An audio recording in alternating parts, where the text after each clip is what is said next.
Hans Christian Andersen, Conte d'Andersen. Le vilain petit canard. Que la campagne était belle. On était au milieu de l'été. Les blés agitaient des épis d'un jaune magnifique, l'avoine était verte, et dans les prairies le foin s'élevait en monceaux odorants. La cigogne se promenait sur ses longues jambes rouges en bavardant de l'égyptien, langue qu'elle avait apprise de madame sa mère. Autour des champs et des prairies s'étendaient de grandes forêts coupées de lacs profonds. Oui, vraiment, la campagne était bien belle. Les rayons du soleil éclairaient de tout leur éclat un vieux domaine entouré de larges fossés, et de grandes feuilles de bardane descendaient du tour jusque dans l'eau. Elles étaient si hautes que les petits enfants pouvaient se cacher dessous, et qu'au milieu d'elles on pouvait trouver une solitude aussi sauvage qu'au centre de la forêt. Dans une de ces retraites, une cane avait établi son nid et couvait ses œufs. Il lui tardait bien de voir ses petits éclore. Elle ne recevait guère de visites, car les autres aimaient mieux nager dans les fossés que de venir jusque sous les bardanes pour barboter avec elle. Enfin les œufs commencèrent à crever les uns après les autres. On entendait « pi, pip ». C'étaient les canards qui vivaient et tendaient leur cou au dehors. « Rap, rap » dirent-ils ensuite en faisant tout le bruit qu'ils pouvaient. Ils regardaient de tous côtés sous les feuilles vertes, et la mère les laissa faire, car le vert réjouit les yeux. « Que le monde est grand !» dirent les petits nouveau-nés à l'endroit même où ils se trouvèrent au sortir de leur œuf. « Vous croyez donc que le monde finit là ?»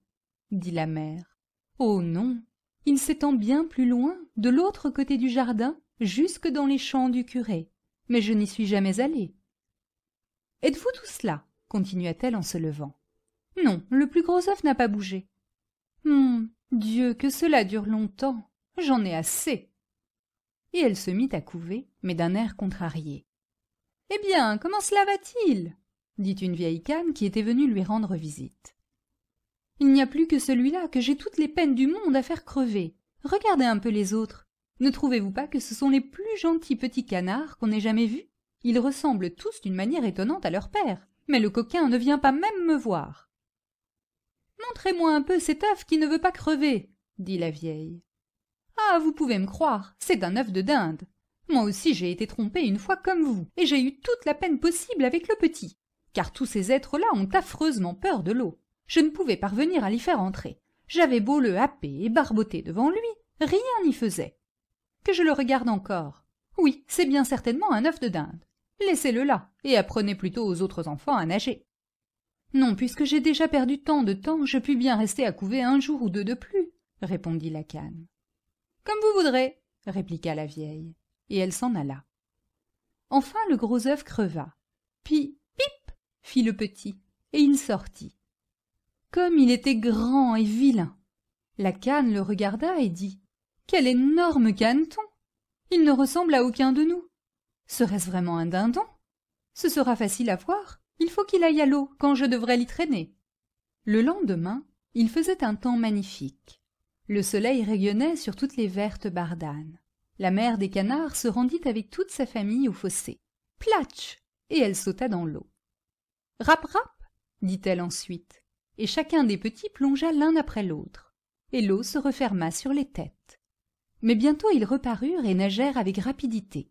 Les jambes allaient toutes seules, et tous se réjouissaient dans l'eau, même le vilain grand caneton gris. « Ce n'est pas un dindon, » dit-elle, « comme il se sert habilement de ses jambes, et comme il se tient droit. C'est mon enfant aussi. Il n'est pas si laid, lorsqu'on le regarde de près.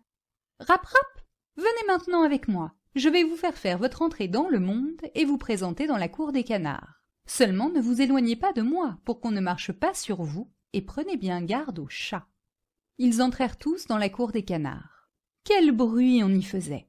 2 familles s'y disputaient une tête d'anguille, et à la fin ce fut le chat qui l'emporta. « Vous voyez comme les choses se passent dans le monde, » dit la cane en aiguisant son bec, car elle aussi aurait bien voulu avoir la tête d'anguille. « Maintenant, remuez les jambes, » continua-t-elle. « Tenez-vous bien ensemble et saluez le vieux canard là-bas. C'est le plus distingué de tous ceux qui se trouvent ici. Il est de race espagnole, c'est pour cela qu'il est si gros. Et remarquez bien ce ruban rouge autour de sa jambe. C'est quelque chose de magnifique et la plus grande distinction qu'on puisse accorder à un canard. Cela signifie qu'on ne veut pas le perdre et qu'il doit être remarqué par les animaux comme par les hommes. Allons, tenez-vous bien. Non, ne mettez pas les pieds en dedans. Un caneton bien élevé écarte les pieds avec soin. Regardez comme je les mets en dehors. Inclinez-vous et dites « rap ». Ils obéirent, et les autres canards qui les entouraient les regardaient et disaient tout haut « Voyez un peu, en voilà encore d'autres, comme si nous n'étions pas déjà assez. Fi, fi donc, qu'est-ce que ce canet-là? Nous n'en voulons pas. » Et aussitôt un grand canard vola de son côté, se jeta sur lui et le mordit au cou. « Laissez-le donc, » dit la mère. « Il ne fait de mal à personne. »« D'accord, mais il est si grand et si drôle, » dit l'agresseur, « qu'il a besoin d'être battu. »« Vous avez là de beaux enfants, la mère, » dit le vieux canard au ruban rouge. « Ils sont tous gentils, excepté celui-là. Il n'est pas bienvenu. Je voudrais que vous puissiez le refaire. »« C'est impossible, » dit la mère Cane. « Il n'est pas beau, c'est vrai, mais il a un si bon caractère, et il nage dans la perfection. Oui, j'oserais même dire mieux que tous les autres. Je pense qu'il grandira joliment et qu'avec le temps il se formera. Il est resté trop longtemps dans l'œuf, et c'est pourquoi il n'est pas très bien fait. » Tandis qu'elle parlait ainsi, elle le tirait doucement par le cou et lissait son plumage. Du reste, c'est un canard, et la beauté ne lui importe pas tant. Je crois qu'il deviendra fort et qu'il fera son chemin dans le monde. Enfin, les autres sont gentils. Maintenant, mes enfants, faites comme si vous étiez à la maison, et si vous trouvez une tête d'anguille, apportez-la moi. Et ils firent comme s'ils étaient à la maison. Mais le pauvre canet qui était sorti du dernier œuf fut, pour sa laideur, mordu, poussé et bafoué, non seulement par les canards, mais aussi par les poulets. « Il est trop grand, » disaient-ils tous, et le coq d'Inde, qui était venu au monde avec des éperons et qui se croyait empereur, se gonfla comme un bâtiment, toute voile dehors, et marcha droit sur lui en grande fureur et rouge jusqu'aux yeux. Le pauvre canet ne savait s'il devait s'arrêter ou marcher. Il eut bien du chagrin d'être si laid et d'être bafoué par tous les canards de la cour.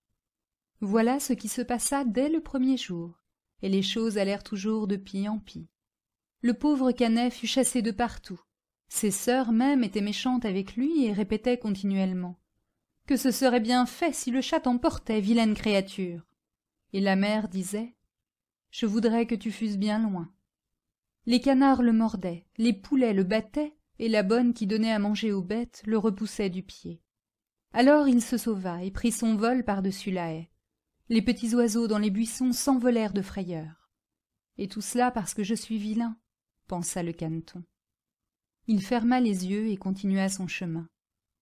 Il arriva ainsi au grand marécage qu'habitaient les canards sauvages. Il s'y coucha pendant la nuit, bien triste et bien fatigué. Le lendemain, lorsque les canards sauvages se levèrent, ils aperçurent leurs nouveaux camarades. « Qu'est-ce que cela ?» dirent-ils. Le canet se tourna de tous côtés et salua avec toute la grâce possible. « Tu peux te flatter d'être énormément laid, » dirent les canards sauvages. « Mais cela nous est égal, pourvu que tu n'épouses personne de notre famille. » Le malheureux, est-ce qu'il pensait à se marier, lui qui ne demandait que la permission de coucher dans les roseaux et de boire de l'eau du marécage? Il passa ainsi 2 journées. Alors arrivèrent dans cet endroit 2 jarres sauvages.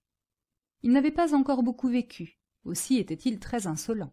« Écoute, camarade, » dirent ces nouveaux venus, « tu es si vilain que nous serions contents de t'avoir avec nous. Veux-tu nous accompagner et devenir un oiseau de passage?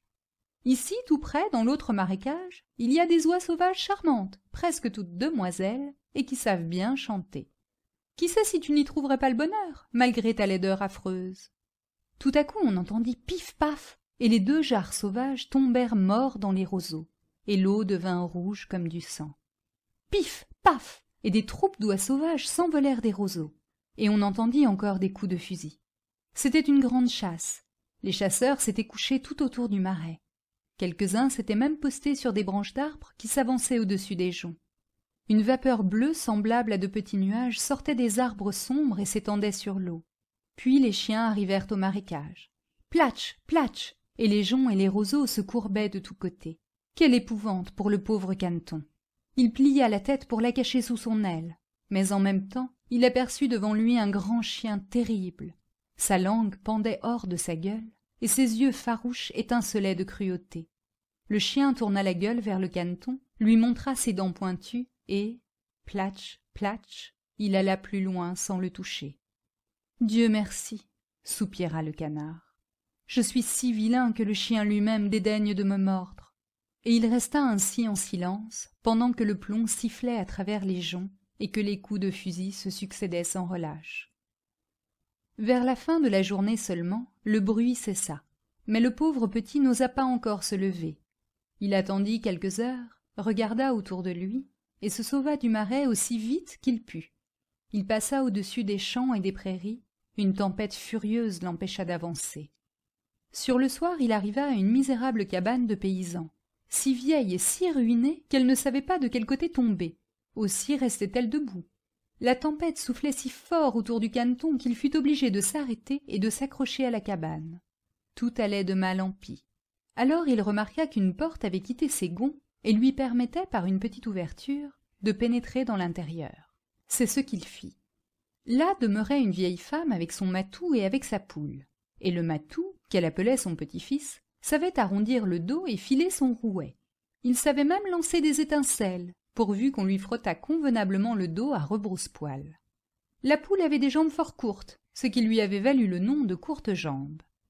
Elle pondait des œufs excellents, et la bonne femme l'aimait comme une fille. Le lendemain, on s'aperçut de la présence du caneton étranger. Le matou commença à gronder, et la poule à glousser. « Qu'y a-t-il » dit la femme en regardant autour d'elle. Mais comme elle avait la vue basse, elle crut que c'était une grosse canne qui s'était égarée. « Voilà une bonne prise » dit-elle. « J'aurai maintenant des œufs de canne, pourvu que ce ne soit pas un canard. Enfin, nous verrons. » Elle attendit pendant 3 semaines, mais les œufs ne vinrent pas. Dans cette maison, le matou était le maître et la poule la maîtresse. Aussi ils avaient l'habitude de dire « nous et le monde », car ils croyaient faire à eux deux seuls la moitié et même la meilleure moitié du monde. Le caneton se permit de penser que l'on pouvait avoir un autre avis, mais cela fâcha la poule. « Sais-tu pondre des œufs » demanda-t-elle. « Non. »« Eh bien, alors tu auras la bonté de te taire. » Le matou le questionna à son tour. « Sais-tu faire le gros dos ? Sais-tu filer ton rouet et faire jaillir des étincelles ? » « Non. »« Alors tu n'as pas le droit d'exprimer une opinion quand les gens raisonnables causent ensemble. » Et le caneton se coucha tristement dans un coin. Mais tout à coup un air vif et la lumière du soleil pénétrèrent dans la chambre, et cela lui donna une si grande envie de nager dans l'eau qu'il ne put s'empêcher d'en parler à la poule. « Qu'est-ce donc » dit-elle. « Tu n'as rien à faire, et voilà qu'il te prend des fantaisies. Ponds des œufs ou fais ronron, et ces caprices te passeront. » « C'est pourtant bien joli de nager sur l'eau, » dit le petit canard. « Quel bonheur de la sentir se refermer sur sa tête et de plonger jusqu'au fond. »« Ce doit être un grand plaisir, en effet, » répondit la poule. « Je crois que tu es devenu fou. Demande un peu à Minet, qui est l'être le plus raisonnable que je connaisse, s'il aime à nager ou à plonger dans l'eau. Demande même à notre vieille maîtresse. Personne dans le monde n'est plus expérimenté. Crois-tu qu'elle ait envie de nager et de sentir l'eau se refermer sur sa tête ? Vous ne me comprenez pas. Nous ne te comprenons pas, mais qui te comprendrait donc ? Te croirais-tu plus instruit que Minet, notre maîtresse ? Je ne veux pas parler de moi. Ne t'en fais pas à croire, enfant, mais remercie plutôt le Créateur de tout le bien dont il t'a comblé. Tu es arrivé dans une chambre bien chaude, tu as trouvé une société dont tu pourrais profiter, et tu te mets à raisonner jusqu'à te rendre insupportable. Ce n'est vraiment pas un plaisir de vivre avec toi. Crois-moi, je te veux du bien. Je te dis sans doute des choses désagréables, mais c'est à cela que l'on reconnaît ses véritables amis. Suis mes conseils et tâche de pondre des œufs ou de faire ronron. Je crois qu'il me sera plus avantageux de faire mon tour dans le monde, répondit le canard. Comme tu voudras, dit la poule. Et le canard s'en alla nager et se plonger dans l'eau. Mais tous les animaux le méprisèrent à cause de sa laideur. L'automne arriva, les feuilles de la forêt devinrent jaunes et brunes. Le vent les saisit et les fit voltiger. En haut, dans les airs, il faisait bien froid. Des nuages lourds pendaient, chargés de grêle et de neige. Sur la haie, le corbeau croassait tant il était gelé. Rien que d'y penser, on grelottait. Le pauvre caneton n'était, en vérité, pas à son aise. Un soir que le soleil se couchait glorieux, toute une foule de grands oiseaux superbes sortit des buissons. Le canet n'en avait jamais vu de semblables. Ils étaient d'une blancheur éblouissante, ils avaient le cou long et souple. C'étaient des cygnes. Le son de leur voix était tout particulier. Ils étendirent leurs longues ailes éclatantes pour aller loin de